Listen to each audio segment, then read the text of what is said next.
Awami League regime, এই যে শেখ হাসিনার রেজিম, যারা বাচ্চা বাচ্চা ছেলে মেয়েদেরকে খুন করতে দ্বিধাবোধ করে নাই, তাদেরকে সম্মতি উৎপাদন কারা করেছিলেন, কিভাবে করেছিলেন। অনেকগুলো ঘটনা আমি তো অনেকগুলো লিপিবদ্ধ করছি। গত 16 বছরে কার কি রোল ছিল সেটা নিয়ে গবেষণা করেন। কাউকে আমরা সুইপিং রিমার্ক না করি, কিন্তু আমরা প্রত্যেকটা এপিসির ঘুরে ঘুরে আসি, দেখি কিভাবে কার কি রোল ছিল। যেটা মূল সমস্যা তৈরি হয়েছিল যে এই যে শেখ হাসিনা একটা ফ্যাসিবাদী হলেন, হয়ে যে আপনারা দেখেন একের পরে আপনারা অনেকে, আমরা শুধুমাত্র জুলাই আর অগাস্টের কথা কেন বলবো, আমরা শুরু করব অনেক পুরনো সময় থেকে। আমরা শুরু করব 28শে অক্টোবর 2006 থেকে। আপনার মনে আছে 28শে অক্টোবর 6-7 জনকে পিটিয়ে মারা হয়েছে। গণমাধ্যমের ভূমিকা কি ছিল? গণমাধ্যম ঠিকই জানতো যে কিভাবে ভায়োলেন্স ইনসাইট করা হয়েছে। লগি বইটা কে আনতে বলেছিলেন? যে না, আমি রাস্তা দখলের যে রাজনীতি, এটা এই যে আপনি তখনকার যে রিপোর্টগুলো দেখেন, ওই পরের দিন 29শে অক্টোবর 2006-এর রিপোর্টগুলো দেখেন। এটা নিয়ে কি সিরিয়াসলি আমরা কোনো রিপোর্ট করেছি কার রোল ছিল এই ভায়োলেন্সে? তো গণমাধ্যমের ভূমিকা সত্যিকার অর্থে গত 16 বছরে আমি বলবো যে কিছু কিছু ক্ষেত্রে অনেক হিরোইক রোল প্লে করেছেন। অনেক সাংবাদিক নির্যাতিত হয়েছেন, তারা ডিফাই করেছেন এই ফ্যাসিবাদী রিজিমকে। তাদের হিরোইজমের কোনো তুলনা হয় না। তারা তাদের ফ্যামিলিকে বিপদে ফেলেছেন, তারা তার কমিউনিটিকে বিপদে ফেলেছেন, কিন্তু তারা সত্য বলতে পিছুপা হন নাই। আমি সেই সমস্ত সাংবাদিকদেরকে স্যালুট জানাই। সবাইকে বলি যে আজকে যে জুলাই আগস্টে যে বিশাল একটা গণ অভ্যুত্থান হলো, বাংলাদেশের ইতিহাসে একটা আনপ্রেসিডেন্টেড গণ অভ্যুত্থান হলো, এই সাংবাদিকদের, এই যে অকুতোভয় সাংবাদিকদেরকে আমি ফার্স্টে স্যালুট জানাই। আমি শুরু করছি। কিন্তু আমাদের এই যে 16 বছরে যে ভয়াবহ একটা ফ্যাসিবাদী রেজিম হলো, এইটা ফ্যাসিবাদী ব্যবস্থা কায়েম করতে হলে সম্মতি উৎপাদন করতে হয়। এই সম্মতি উৎপাদনের কাজ করেছেন বাংলাদেশের বিশাল সংখ্যক সাংবাদিক বৃন্দ। এবং এইটা নিয়ে আমাদের সত্যিকার অর্থে আমরা বলছি যে ফ্যাসিবাদী সাংবাদিক, ফ্যাসিবাদী, আমাদের নিয়ে এইটা নিয়ে আমাদের সিরিয়াস কাজ করতে হবে। আমরা বললেই কিন্তু ব্যাপারটা দাঁড়ায় না। আমাদের সবাই, আমি সবাইকে বলবো যারা সাংবাদিক আছেন, গত 16 বছরে কার কি রোল ছিল সেটা নিয়ে গবেষণা করেন। কাউকে আমরা সুইপিং রিমার্ক না করি, কিন্তু আমরা প্রত্যেকটা এপিসির ঘুরে ঘুরে আসি, দেখি কিভাবে কার কি রোল ছিল, কে কিভাবে জার্নালিজমটা করেছেন। এটার ক্ষেত্রে আপনি এখনই যদি বলেন উনি ফ্যাসিবাদী, এ ফ্যাসিবাদী, তার চেয়ে বরং আমরা সবাই মিলে রিসার্চ করি। নগদের সর্বোচ্চ বার 167 টাকা রিচার্জে পাবেন 1 লাখ টাকা পুরস্কার। আরও আছে প্রতি সপ্তাহে পুরস্কার ও ক্যাশব্যাক। জানি যে কিভাবে ওনারা এই ভয়াবহ যে একটা আওয়ামী লীগ রেজিম, এই যে শেখ হাসিনার রেজিম, যারা বাচ্চা বাচ্চা ছেলে মেয়েদেরকে খুন করতে দ্বিধাবোধ করে নাই, তাদেরকে সম্মতি উৎপাদন কারা করেছিলেন, কিভাবে করেছিলেন। অনেকগুলো ঘটনা আমি তো অনেকগুলো লিপিবদ্ধ করছি। প্রথম কথা হচ্ছে বিডিআর পরবর্তী জার্নালিজম আমাদের দেখা উচিত।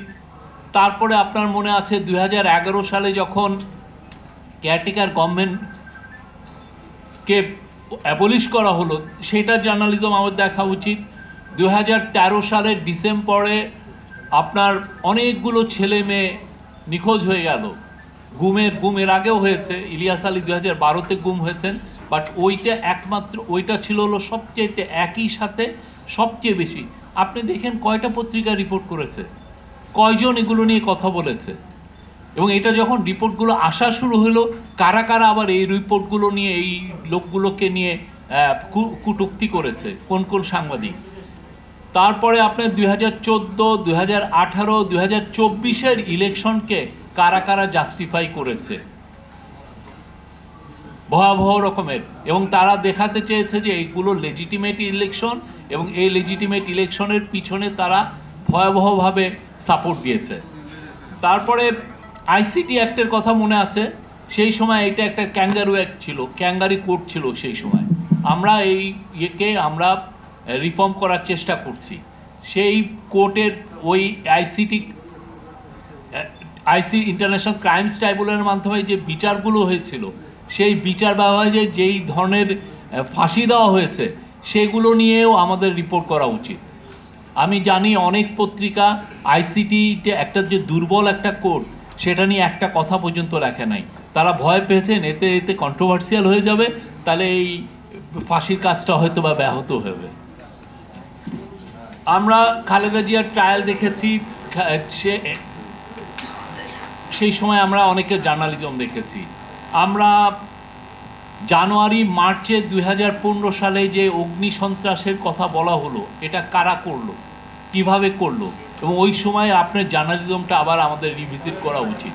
আমাদের জানা উচিত আসলে ঘটনাগুলো কি হয়েছিল, কারা ইনভলভ ছিল, কেন ওইটার মাধ্যমে পুরো অপোজিশনের পলিটিক্সটাকে ডিলেজিটিমাইজ করা হয়েছিল।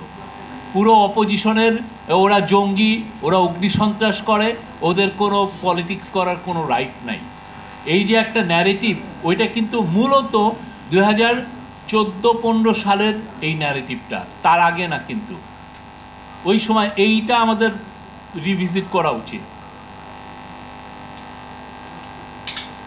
আমাদের যে অনেকে গুম হয়েছেন, যারা যারা গুম হয়েছেন, যেই সমস্ত, আমি মায়ের ডাককে বলবো যে সেই সময় তারা যে যারা গুমের জন্য যাদের কাজ করেছেন তাদেরকে নিয়ে কটূক্তি কারা করেছেন, গুমের ভিকটিমদেরকে নিয়ে, কাদেরকে নিয়ে, আর কোন কোন সাংবাদিক কী কী সম্মতি উৎপাদন করেছেন এই গুমের, সেগুলো আমাদের জানা উচিত।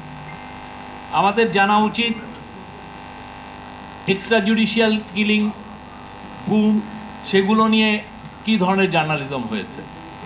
আমাদের জানা উচিত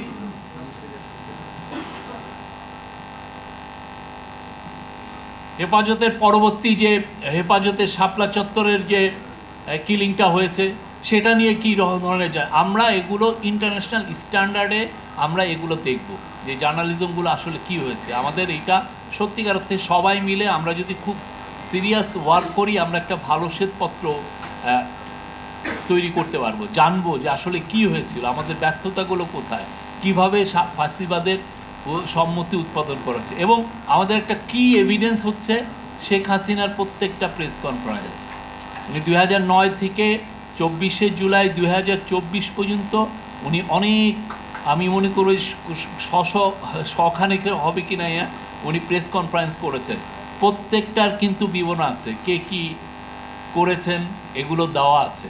তা আমি সবাইকে ইনভাইট করব এগুলো নিয়ে আমরা সিরিয়াস কাজ করি।